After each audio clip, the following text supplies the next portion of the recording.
તો everyone welcome back to my channel kitchen point Vijayaben Chavda. તો આજે આપણે બનાવીશું મસાલા પનીર મસાલા શાક બનાવીશું.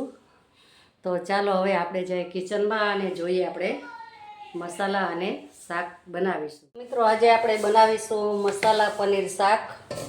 તો આપણે મસાલા જોઈ લેશું. તો સૌ પ્રથમ મેં આ લીધું છે પનીર મેં ઘરે બનાવેલું છે. મેં 1.5 લીટર દૂધમાંથી બનાવેલું છે. તો એમાંથી મારે 300 ગ્રામ જેવું પનીર નીકળ્યું છે.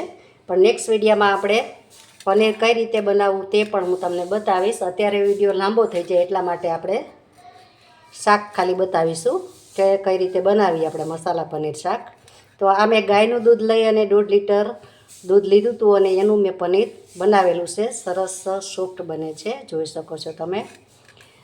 ત્યારબાદ આપણે ડુંગળી લીધી છે 150 ગ્રામ જેવી. તો મેં એને છોલીને તૈયાર કરી છે. પછી એની સામે મેં ટામેટાં લીધા છે. ટમેટાં મેં 150 ગ્રામ છે. ટામેટાં અને ડુંગળીનો બેનો માપ સરખો હોય તો આપણું શાક સરસ ટેસ્ટી બને. ત્યારબાદ આપણે મસાલા જોઈ લઈશું. તો મસાલામાં અહીંયા છે આપણે લાલ મરચાં સૂકા જે આવે છે એ છે, અને એક લીલું મરચું છે જે બેયનો ટેસ્ટ પણ સરસ આવશે. તો આ તમાલપત્ર છે, પછી આ લીલા ધાણા છે, પછી એક ગાંઠિયો આપણે લસણનો લીધો છે, આ કસૂરી મેથી છે, અને આ છે આપણે બાદિયા છે જે દાળમાં વઘારમાં આપણે લઈએ છીએ તે બાદિયા. એ મેં 2 નંગ લીધા છે બાદિયા. અને આપણે આ જે તજ છે તજ લીધું છે અને 1 લવિંગ લીધું છે, કારણ કે અત્યારે ઉનાળો છે એટલે આપણે બહુ ગરમ પડે તજ એટલા માટે. અને આ છે લાલ મરચું પાવડર, એ મેં 2 ચમચી લીધું છે, અને સ્વાદ અનુસાર મીઠું છે. અને આપણે આ ઘરની મલાઈ છે, લગભગ 3 ચમચી મેં મલાઈ લીધી છે. અને આ છે આપણે કાજુ પલાળેલા ગ્રેવી માટે, અને આ તમાલપત્ર આપણે ગ્રેવીમાં પણ નાખીશું અને વઘારમાં પણ મૂકીશું. તો ચાલો હવે આપણે આ ડુંગળીને સમારી અને વઘાર કરી દઈશું. તો આ ડુંગળીને આપણે આવી રીતે સમારી લેશું. આ રીતે આપણે ટમેટાં પણ સમારી અને વઘારી દઈશું. તો આપણું તેલ 2 ચમચી મેં તેલ લીધું છે. તો હવે આપણે વઘાર મૂકીશું. તો સૌ પ્રથમ આપણે જીરું લઈશું, થોડું ચપટી જીરું છે. પછી લઈશું આપણે બાદિયા અને જે તજ છે તે લઈ લઈશું. ત્યારબાદ આપણે લઈશું લસણ. હવે એને હલાવી લઈશું. પછી લઈશું આપણે સૂકા મરચાં, પછી લીલું મરચું લઈશું, અને તમાલપત્ર પણ લઈ લઈશું. આ બધું લઈને હલાવી લઈશું. તો ત્યારબાદ હવે લઈશું આપણે ડુંગળી. તો આ ડુંગળી આપણે લઈ લઈશું.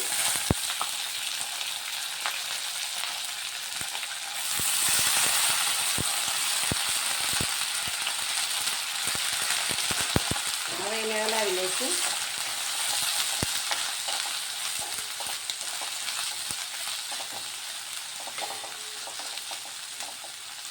હવે આને થોડીક વાર આપણે ચડવા દઈશું, પછી ટમેટાં લઈશું.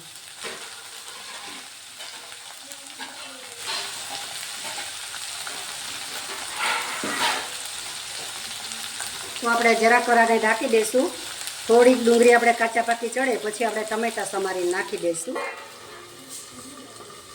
તો કાચા પાકી આપણે ડુંગળી ચડી ગઈ છે. હવે લઈ લઈશું ટમેટાં જે આપણે સમારેલા છે તે ટમેટાં લઈશું અને હલાવી લઈશું. થોડું આપણે મીઠું લઈ લઈશું, એટલે આપણી ગ્રેવી વેલેરી ચડી જાય એટલા માટે. થોડું લેવાનું, બહુ નહીં. પછી આપણે ગ્રેવીમાં તો લેવાનું જ છે વઘારમાં મીઠું, તો થોડું એવું લઈ લઈશું. અને આ શાકમાં હળદર નથી લેવાની, એ ખાસ ધ્યાન રાખવાનું છે કે પનીરના શાકમાં હળદર નહીં લેવાની. કારણ કે મસાલા નાખતા હોય આપણે બીજા એમાં હળદર આવે જ છે તૈયાર મસાલામાં. એટલે તમે જો મસાલો તૈયાર ન નાખો તો હળદર થોડી એવી લઈ શકો છો કલર માટે. અને હવે આપણે સમારી લેશું જે પનીર લીધું છે તે. પનીરના આપણે નાના નાના પીસીસ કરી લેશું. મિત્રો કેવું સરસ મજાનું જો ઘરે બનાવ્યું છે સોફ્ટ એવું સરસ બન્યું છે પનીર. અને નેક્સ્ટ વિડીયોમાં આપણે મૂકીશું કે પનીર આપણે કઈ રીતે બનાવીએ. અને આને તરીને પણ ઘણા નાખે છે. આપણે તો તૈરા વગર જ આનો ટેસ્ટ સરસ આવે છે. અને ગાયના દૂધનું બનાવેલું છે એટલે એ હાર્ડ નથી બનતું, સરસ મજાનું પોચું એવું બની જાય છે. તો આ રીતે આપણે બધાય કટકા કરી લઈશું. તો મિત્રો આપણે કાચા પાકી ચડવા દેવાની છે અને બહુ આમ ગળી જાય એવી નથી ચડવા દેવાની, કારણ કે આપણે ગ્રેવી બનાવીશું ત્યારે વઘાર કરીશું ત્યારે પણ ચડવા દેવાની છે. તો મેં 1 પિંચ જેટલી જ હળદર લીધી છે, કારણ કે મારે મસાલા બીજા નાખવાના નથી. જે તૈયાર આવે છે એ ગરમ મસાલો નથી નાખતી, એટલા માટે સેજ નહીં એવી હું હળદર લઉં છું. તો આપણે આ ગ્રેવી સરસ મજાની ચડી ગઈ છે. તો આને એક થાળીમાં લઈ અને ઠરવા રાખી દઈશું. તો જો તમે આપણા ટમેટા જો અધકચરા ચડે ને એવા આપણે રાખવાના છે. ગેસ કરીશું બંધ અને આપણે એક થાળીમાં લઈ લેશું અને એને પંખાને હવે ઠરવા મૂકી દઈશું.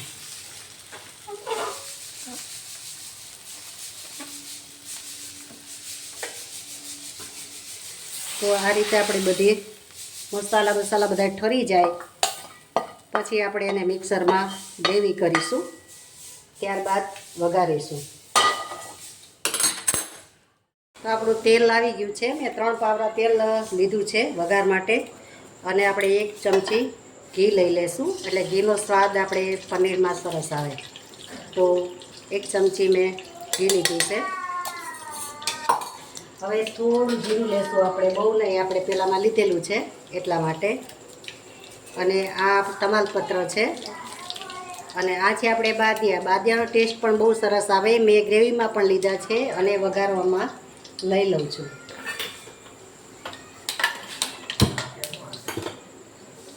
તો હવે આ ગ્રેવી પણ તૈયાર છે. તો જોઈ શકો છો આ ગ્રેવી મેં તૈયાર કરી લીધી છે. આપણે એને વઘાર આપી દઈશું.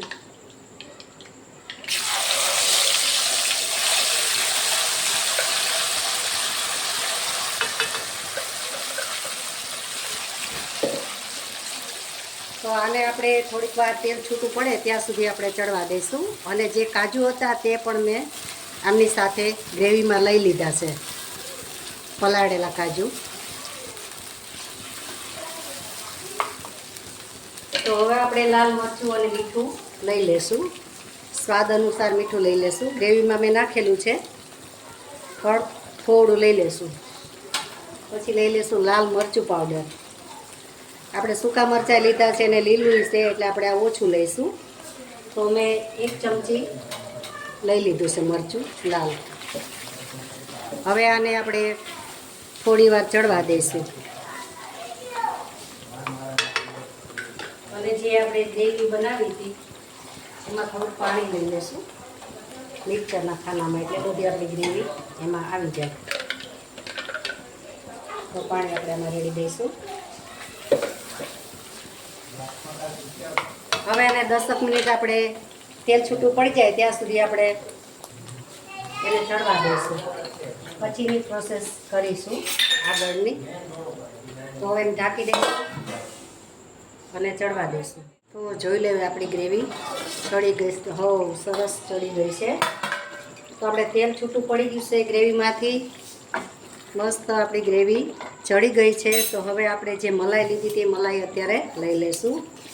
તો મેં આ 2 ચમચી મલાઈ લીધી હતી ઘરની, તો મલાઈ પણ આપણે લઈ લેશું.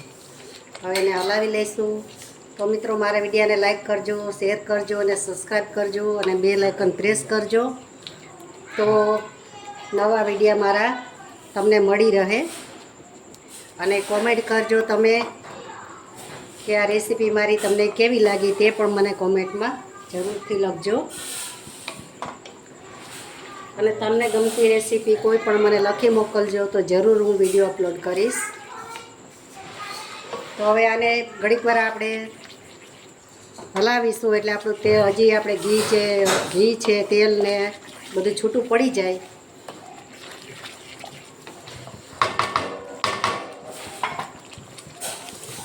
હવે લઈ લેશું આપણે પનીર આપણે બધું નાખી દઈશું અને ધીરે ગેસે આપણે એને ચડવા દઈશું.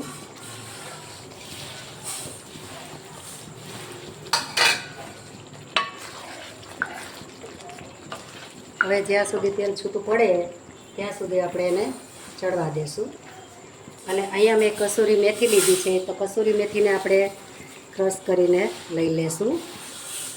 હાથે મહરી લેવું અને પછી આપણે કસૂરી મેથીનો તો બહુ જ સ્વાદ આવે આપણે આ પનીર મસાલામાં. આ શાકમાં ટેસ્ટ બહુ સરસ આવે, તો જરૂરથી તમે ઉમેરજો.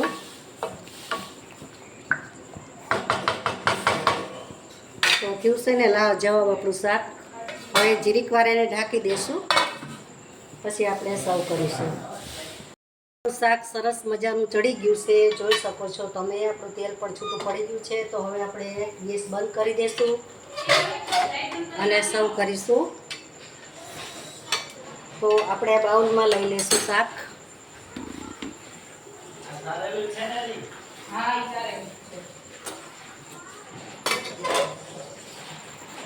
તો મસ્ત મજાનું શાક સરસ બની ગયું છે, રેડી છે આપણું. તમે પણ આ જ મેથડથી બનાવજો અને સરસ બને છે.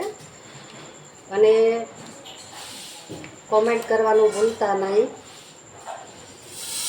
તો રેડી છે આપણું પનીર મસાલા શાક. તો નાન સાથે તો બહુ જ સરસ લાગે, પણ નાન બનાવવાનો મને ટાઈમ નથી રહ્યો કારણ કે આપણો વિડીયો બહુ લાંબો થઈ જાય એટલા માટે. તો નાન પણ આપણે બનાવીશું નેક્સ્ટ વિડીયોમાં. હવે આપણે આ ધાણા છે ગાર્નિશ કરી દઈશું. તો મિત્રો કેવો લાગ્યો મારો વિડીયો તે જરૂરથી તમે મને ચોક્કસથી કોમેન્ટ કરજો.